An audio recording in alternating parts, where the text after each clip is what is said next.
Në studio jemi me analistin Aleksandër Qipa, i cili ka shfaqur një qëndrim skeptik mbi mundësinë që ky revolt të sjellë ndryshim konkret pa një organizim të qartë dhe pa një alternativë politike. Zoti Qipa, përshëndetje dhe mirë se erdha. Përshëndetje. Pritet në ditët e para të protestën qytetare që nisi për konfliktin në Zvërnec. A menduat se do të merrte këtë përmas? Unë e kam pritur me optimizëm dhe vazhdoj ta kem optimizmin. Padyshim që kam skepticizëm për mos shfaqjen e një strukture e cilat mund të përballet në atë që quhet ndryshimi i skemës tradicionale politike në Shqipëri, ose thënë ndryshe, ndryshimin e dominancës së bipolaritetit politik.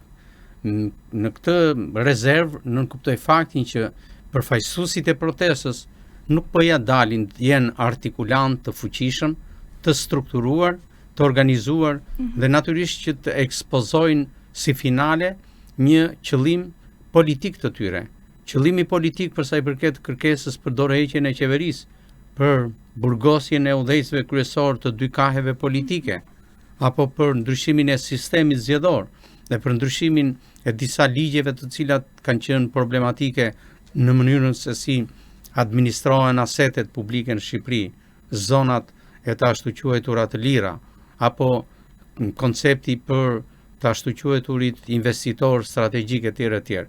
Këto janë të pamjaftueshme për ta lexuar protestën siç dëshiron një pjesë e madhe e opinionit publik si një alternativë e re për Shqipërinë e re në jetën politike dhe në përfaqësimet politike të Shqipërisë. Atëherë në fillim ju e keni quajtur një revolt që ka nevojë për një kokë, një drejtim. Pas afro 50 ditësh që bëhen, është pa një lider akoma. A mendoni se kjo lëvizje ka arritur objektivin e saj? Revolta mbetet në fuqi dhe kjo është gjë pozitive, mendoj unë. Problemi shtrohet që a do të mundi të imponohet për zgjidhje dhe lëvizje të reja politike në skenën politike të vendit? Kjo është një dilemë që e kam jo vetëm thjesht si komentonjës politik, por si qytetari i këtij vendi. Praktikisht ne na brengos dhe na mban në shqetësim të përhershëm fakti që po rruhet një status quo e leadershipit që ka kryesuar politikën dhe administruar politikën shqiptare për 35 vitet e fundit. Dhe ne jemi pro ndryshimeve, sepse tek e fundit këtu kemi dhe një pengim të dialektikës së zhvillimeve njerëzore, të dialektikës së zhvillimit të shoqërisë shqiptare, e cila në marrëdhënien e vet të brendshme dhe në marrëdhënien e jashtme të saj është në një intensitet ndryshues. Ndryshojnë gjeneratat njerëzore, ndryshojnë raportet demografike të shoqërisë, ndryshon raporti i shoqërisë sonë me rajonin dhe kryesisht me kontinentin politik të cilit kërkon të antarësohet në mënyrë të përhershme. Dhe tek e fundit ka ndryshuar struktura e vetë shoqërisë në raportet midis prezencës numerike të njerëzve që janë në territorin atdhëut dhe pjesës më madhore dhe më shumicë që është jashtë territorit atdhëut. Në këto këndvështrime, duke ndryshuar shoqëria dhe duke mos ndryshuar drejtimi politik i saj, ky është një paradoks. Ne jemi kundër këtij paradoksi. A mund të ketë sukses një revolt qytetare pa një përfaqësim politik dhe pa një strukturë organizative? Në fakt, mendoj që nuk ka qenë dhe me sa duket nuk mbetet qëllim i protestës shfaqja e një klase të re politike ose një pjesë të klasës së re politike. Po përkundrazi, protesta në thelbin e saj, tek e fundit, ka një kërkesë të artikuluar në mënyrë të përhershme në 37 apo 38 e në ditët e vazhdim sipas të gjitha gjasave, që do të thotë të ndryshohet përfaqësimi, sistemi politik dhe meritokracia politike, të ndërtohet një demokraci efektive plurale në Shqipëri, të potencohet dhe ristrukturohet pluralizmi i përfaqësimit politik në jetën politike, në sistemin politik dhe në institucionalizmin politik të vendit. Dhe një kërkesë tjetër është ajo që ne e kemi vlerësuar dhe praktikisht po i përmbahemi si vlerësim, që pjesa më substanciale e protestuesve përfaqësohet nga masa rinore dhe pjesa më vitale e shoqërisë sonë. Dhe kjo do të thotë që është një shpresdhënëse, është një shenjë shpresdhënëse. Ndoshta e pamjaftueshme se tek e fundit pritet dhe dëshirohet rezultati. Ai nuk po shfaqet në horizont, qoftë në horizontin e largët, qoftë edhe në të afërtin. Çështja e dilema publike e opinionit të shëndetshëm të shoqërisë është që prej kësaj proteste le mund të shfaqen dhe të hynë në skenën politike protagonist të rinj politik. Ne këtë tek e fundit e dëshirojmë si qytetar që e mbajmë thelbin e ndërgjegjes sonë në aspektin e ndryshimit dhe të zgjerimit të aktorëve të përfaqësimit politik. A është kjo protestë një shenjë një pakënaqësie më të thellë sociale apo thjesht një reagim i momentit ndaj një ngjarje konkrete? Indicia ishte ajo që ndodhi në Zvërnec. Imazhi i rrëmbimit të një qytetari në të drejtën e vet nga 2 maska të zeza dhe tërheqja zvarë e tij në praninë të policisë së shtetit, e cila nuk dëshmoi qoftë edhe një shenjë të reagimit ligjor që do të duhet bënte, dhe e dyta, depërtimi i telit me gjemba dhe i gardit me gjemba, si mund ta quajmë, deri në syprinën e detit, janë 2 momente, 2 imazhe, 2 detaje të vetë mjaftueshme për të shkaktuar një reakcion masiv të shoqërisë shqiptare.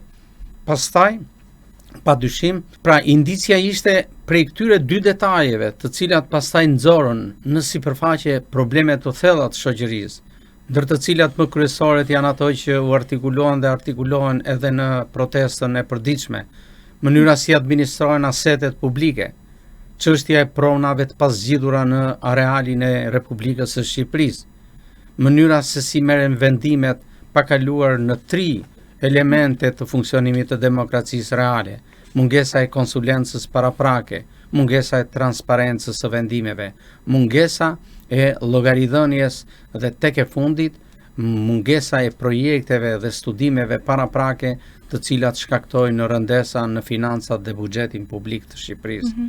Përjashtimi i qytetarëve nga dimensioni i vendimarrjeve të tilla nuk është gjë tjetër veçse është akt i cungimit, gjymtimit dhe tek e fundit pengmbajtjes së demokracisë. Dhe aspekti tjetër që po evidenton me kaq potencialitet protesta ka të bëjë me aspektet kruciale të jetës sociale të shoqërisë.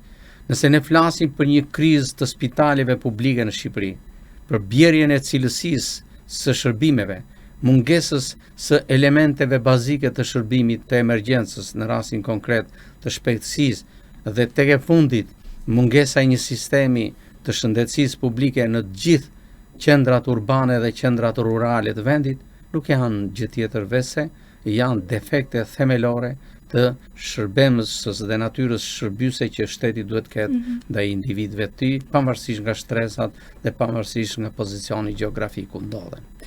Çfarë i mungon sot kësaj proteste për të kaluar nga një protestë qytetare në një faktor real politik?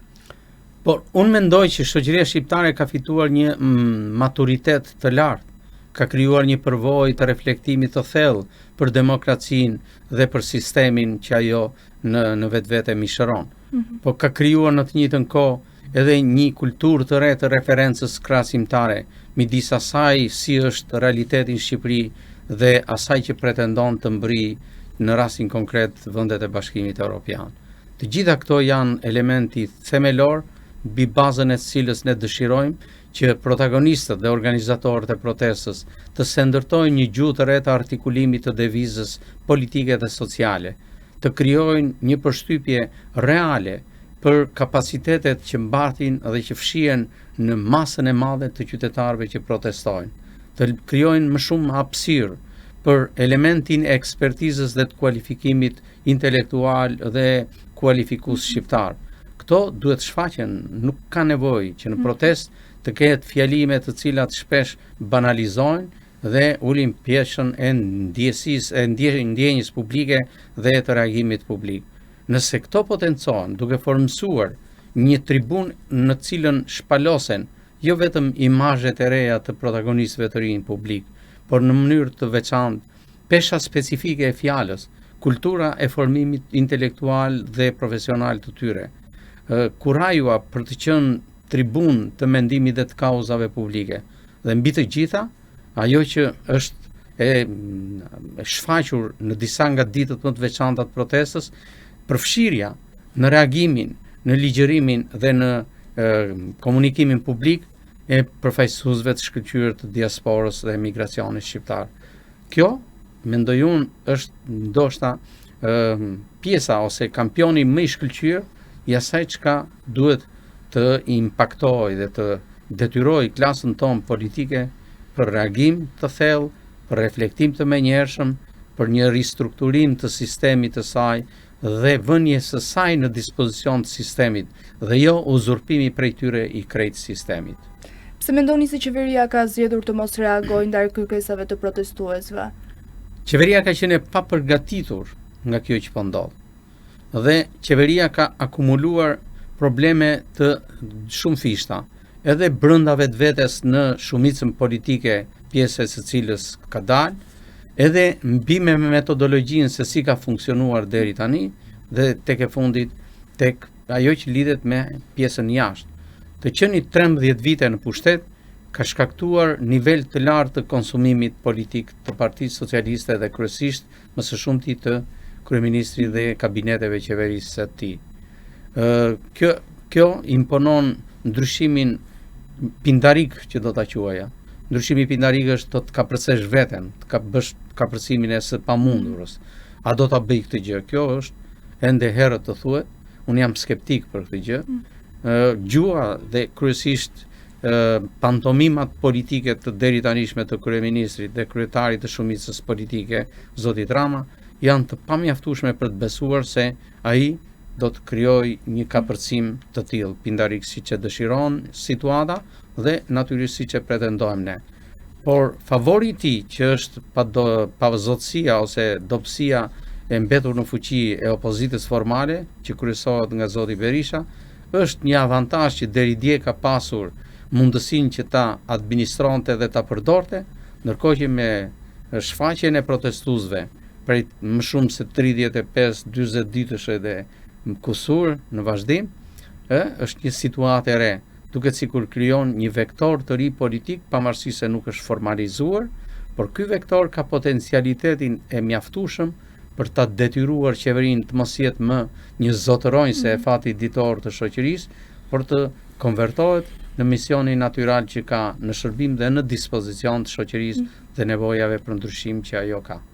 A është krijuar një hendek i madh mes qytetarëve dhe klasës politike? Është hendek shumë i madh. Është thelbi ndoshta i kontradiktës që po shfaqet. Është arsyeja pse sot vetë Partia Socialiste, në mënyrën se si po përballet me pretendimet e protestuesve dhe me mënyrën se si po reflekton në një sistem kryekëput të pangjashëm me atë që ka organizuar opozita formale e vendit, të ndihet e vjetëruar dhe të jetë në përpëlitjet e pamundësisë së gjetjes së diçkaje që e konsideron dhe i jep asaj natyrën e risisë vetjake. Mungesa e një gjëje të tillë në thelb, në substancë, por kryesisht në ndërgjegje, janë vështirë të kapërcyeshme. Partia Socialiste ka krijuar një problem themelor me ndërgjegjen politike dhe ndërgjegjen e përkatësisë doktrinare të saj. Kjo është një çështje shumë thelbësore. Opozita vjen të jetë e fragmentuar. Pse nuk po arrin të krijojë një alternativë bindëse për qytetarët? Sepse opozita po injoron procesin e natyrshëm të vetë reformimit dhe të reformimit të brendshëm. Edhe zgjedhjet e fundit të opozitës nuk janë gjë tjetër veç se besnikëri ndaj së vjetrës, besnikëri ndaj së ndenjurës. Situata dhe proceset formale që kryen opozita dhe duke i servirur ato në jetën publike dhe jetën politike si reformime dhe respektimet procedurave demokratike janë demagogji, janë manipulim i cili me sa duket nuk e tejkalon dot inteligjencën apo e publikut dhe kostua që po paralajmëron Partia Demokratike për një proces hipokrit të reformimit formal të saj është një gjë që do duket ndoshta jo vetëm në turet zgjedhore të ardhme, por edhe në fatin e mëtejshëm politik të saj. Partia Demokratike në kryesimin e zotit Berisha në këtë rishtaritet të ndenjur nuk bën gjë tjetër veç se krijon një proces në vetë ndëshkimi për cilin ne do të jemi dëshmitar të shohim sa afërmi si rezultat dhe fatkeqësisht dhe dramatikisht edhe besueshmërisht si pësim dhe ndëshkim. Për roli i opozitës në parlament. nuk mund të bëjnë diçka më tepër dhe nuk mund ta përgjegjësojnë për këtë gjë. Përgjegjësia për atë çka ndodh në parlamentin aktual të Shqipërisë është e karakterit dhe e vlerës morale të munguar të vetë shumicës politike që e kryeson parlamentin. Partia Socialiste sidomos në 5 vitet e fundit ka krijuar një krizë të re mbi vendosëse mbi disa kriza për shpërfilljen totale të atuve dhe kritereve morale të politikë bërjes. Mos respektimi dhe mos dëshirimi për pasjen e një force dhe vektori të pluralitetit, të kontrollit politik brenda parlamentit në marrëdhënie me opozitën, mbajtja e një regjimi diskriminues për të drejtat e opozitarizmit dhe të konsulencës për amendimet ligjore dhe ndryshimet ligjore janë një arsye themelore e cila praktikisht mund ta ndëshkojë Partinë Socialiste edhe në turet e ardhshme zgjedhore, ashtu si kundër e tham për Partinë Demokratike dhe tek e fundit për të njëjtat arsye. Por arsyeja më thelbësore është pikërisht braktisja e ndërgjegjes morale, shpërbërja dhe thyerja dhe injorimi i kritereve moral dhe i virtyteve që do të duhet kishte një politik në përfaqësimet e saj me një shoqëri moderne, me një shoqëri që ka ambiciozitetin dhe kurajon për të qenë sa afërmi antar i Bashkimit Evropian. Sot lajmi i ditës ka qarkulluar se Spiro Pali do të krijojë një parti të re dhe ka hapur zyrat tashmë në blok. Mund të krijojë një parti të re. Çfarë mendoni ju për këtë?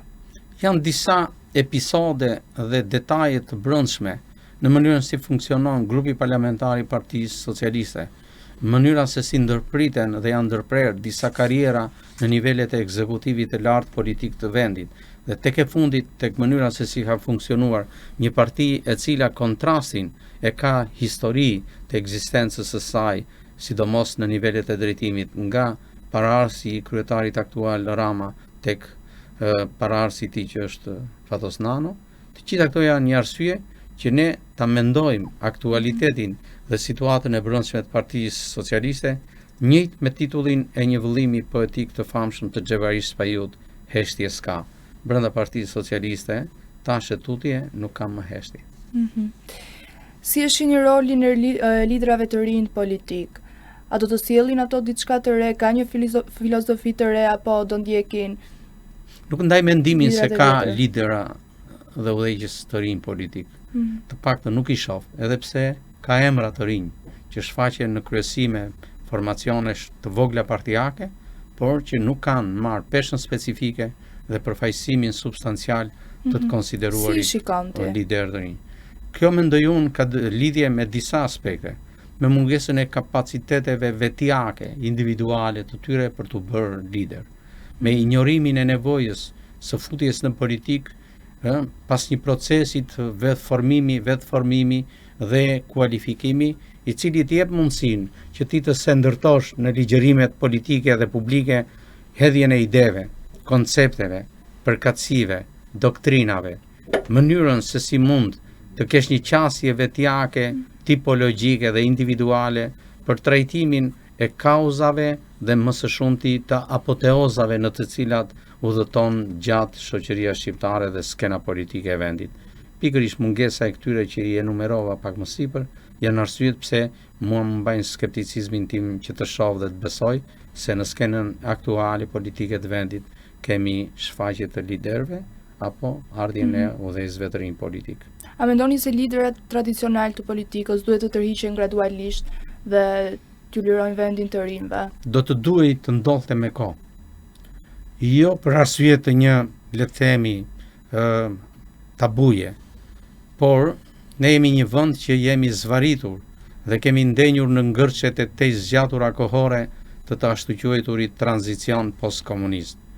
Dhe kjo është një përgjegjësi tek e fundit e atyre që kanë administruar dhe kryesuar jo vetëm qeverisjen e vendit, por sistemin politik të vendit, një sistem defektoz, i anatemuar tashmë nga të gjithë aktorët dhe grupet dhe entitetet politike të shoqërisë së vendit.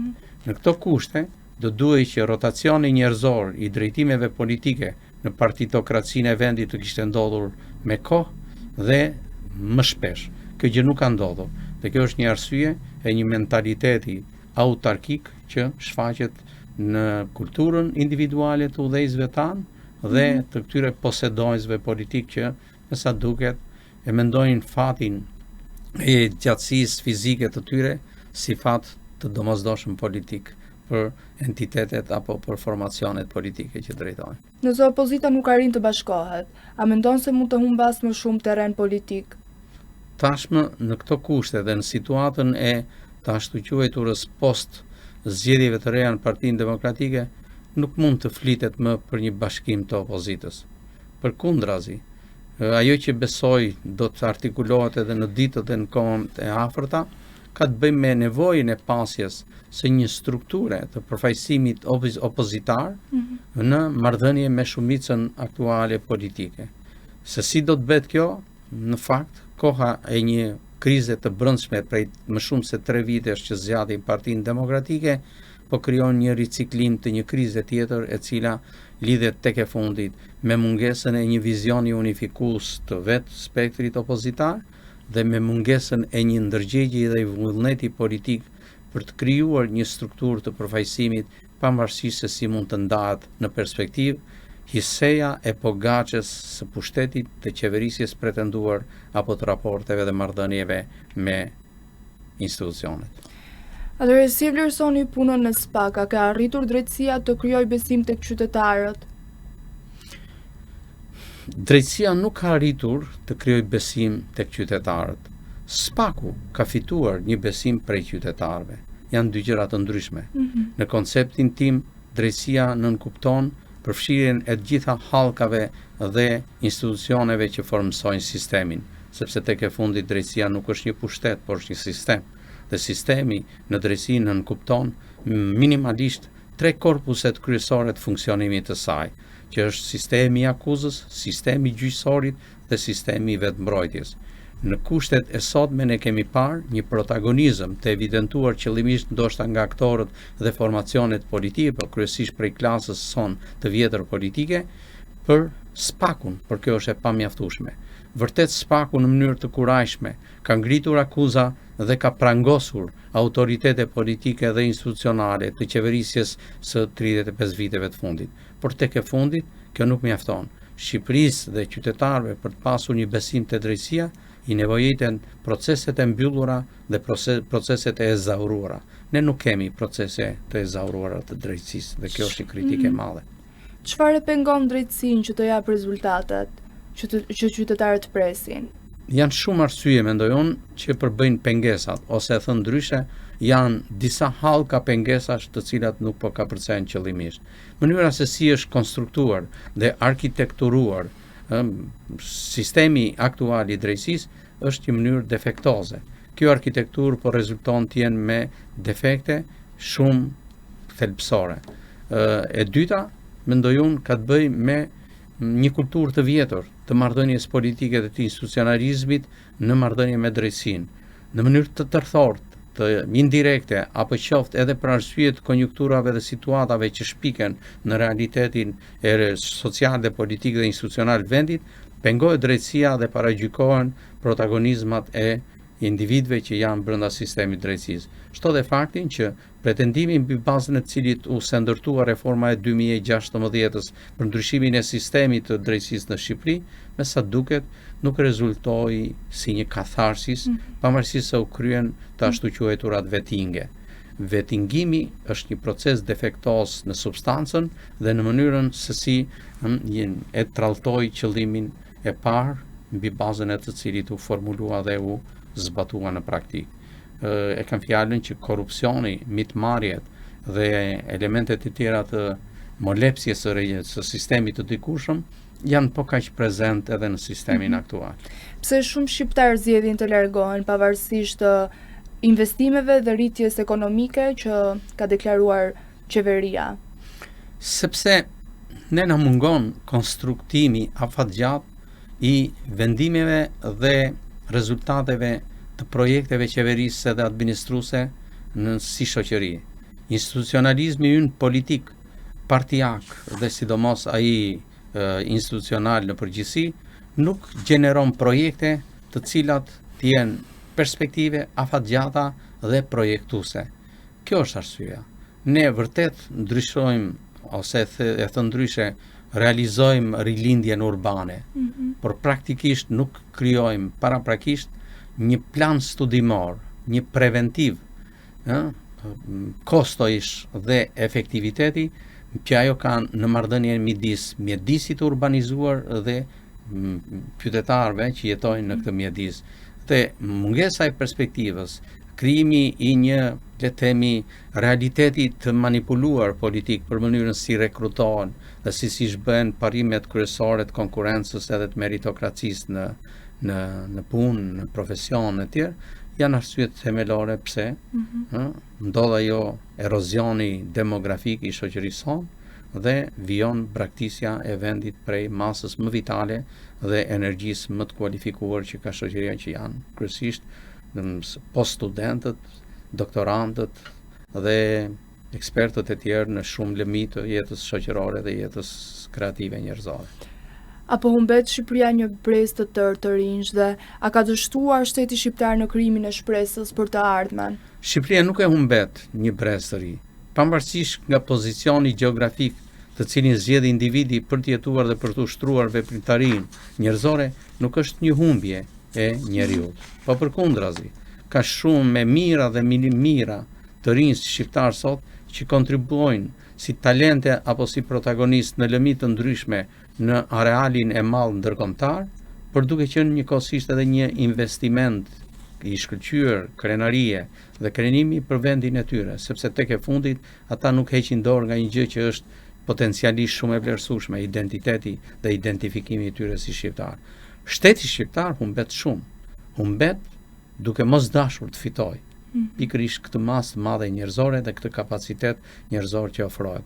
Dhe kjo është arsyeja pse ai ka krijuar një diferencë humnerike midis rolit të tij si shërbëtor dhe administrator i jetës së vendit dhe qytetarëve. Braktisja midis dhe thellia midis marrëdhënies së shtetasit me shtetin është humnerike, unë kështu e konsideroj. A ka ende shpresë për ndryshim përmes institucioneve apo shoqëria kërkon forma të tjera reagimi? Shoqëria ka nevojë dhe dëshiron thelbësisht edhe përmbajtësisht të ndodhë ndryshimi. Ky është dhe ndryshim politik, ky është dhe ndryshim administrativ, ky është edhe ndryshim përfaqësimi, ky është edhe ndryshim meritokracish. Të gjitha këto janë një arsye potenciale për ta lexuar politika këtë nevojë, e cila nuk është thjesht një dëshirë, një vrull apo një frym apo le ta themi një konjunkturë që ndodh në situatën e sotme dhe në realitetin e ditës në jetën politike të vendit dhe jetën publike. Zoti Çipa, unë falenderoj. Faleminderit. Ishte kënaqësi. Kënaqësi edhe për mua. Ju pëlqeu kjo video? Atëherë bashkohuni me ne.